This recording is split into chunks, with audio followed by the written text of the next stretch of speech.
Hello, मी health coach Manisha. काय रोज 4 ते 5 kilometre walking करताय आणि तरीही वजन कमी होत नाही, तर हा व्हिडिओ तुमच्यासाठी.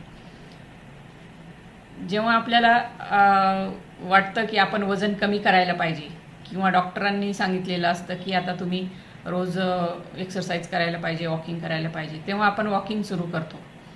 ते सुरू करण्यापूर्वी आपली ॲक्टिव्हिटी किंवा एक्सरसाइज फारशी नसते काहीच.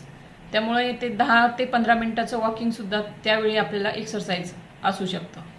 परंतु जेव्हा आपण रोज ते करतो, भलेही तुम्ही 1 तास रोज वॉकिंग करत असाल, तर ते तुमच्यासाठी रुटीन बनतं.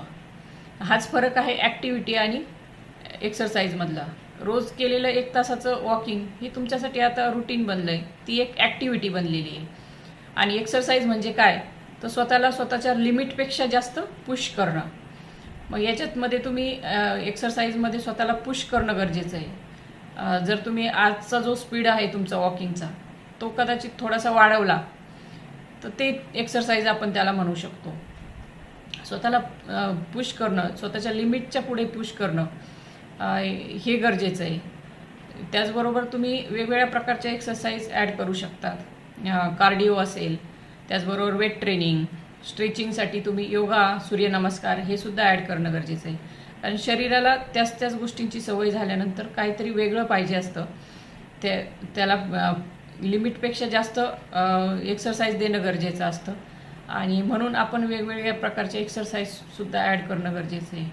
आता कार्डिओ जेव्हा तुम्ही तुमच्या रुटीनमध्ये ॲड करता, एक्सरसाइजमध्ये ॲड करता, तर कार्डिओमुळं काय होतं, तुमचं जे हृदयाची क्षमता आहे ती वाढते, हृदय सक्षम होतं.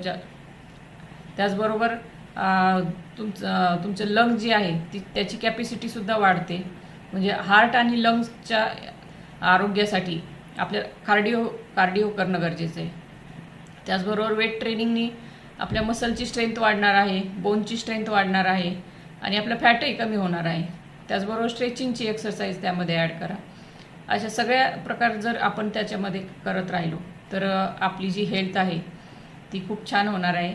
तर असेच नवनवीन टिप्स ऐकण्यासाठी, व्हिडिओ बघण्यासाठी चॅनल सबस्क्राईब करा, लाईक करा, शेअर करा. थँक्यू.